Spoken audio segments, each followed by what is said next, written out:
حصل في الأمور أمور لأي سبب كان وبعدنا عن حد كنا بنحبه، خلاص يعني انتهت العلاقة، وفجأة نلاقي نفسنا داخلين في قصة جديدة ونفضل نقول أنا لسه خارج من وجع، إزاي لقيت نفسي بتعلق من تاني؟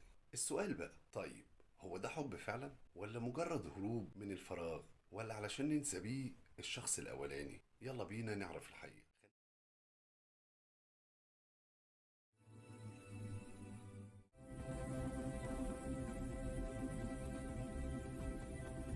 خليني أقول لكم على حقيقة صغيرة، مش دايما لما بندخل في العلاقة التانية بنكون بندور على الحب الحقيقي أو حب جديد. أوقات بنكون بندور على نفس الإحساس القديم، بندور على نفس الأمان، نفس الاهتمام، نفس الشعور اللي خلانا نحس إننا مهمين. بس لازم ناخد بالنا من حاجة، اللي بيحصل إننا ساعات مش بندي لنفسنا فرصة إن إحنا نتعافى، نلملم جراحنا يعني زي ما بيتقال، فبنحاول نمحي الصورة اللي في خيالنا دي بوش تاني ونطفي الوجع بوجود حد جديد. بس الحقيقة بتقول إن الوجع فعلا بيتدفن إنما مش بيتحل، وده السبب إن إحنا بنكرر نفس الدوائر وبنفس النهايات بس مع وجوه مختلفة. الإنسان بطبيعته عمره ما بيكره الحب، إنما بيكره الوجع، فلما بيبعد عن علاقة موجعة بيجري يدور على نفس الإحساس في حب تاني عشان يثبت لنفسه إن قادر يحب ويتحب. بس المشكلة العلاقة اللي بتبدأ على الأساس ده بتنتهي غالبا بوجع أكبر من اللي قبله كمان. عشان كده مهم إنكم تسمعوا الكلمتين المهمين دول قبل ما ندخل في أي علاقة جديدة. لازم نسأل نفسنا سؤال بسيط،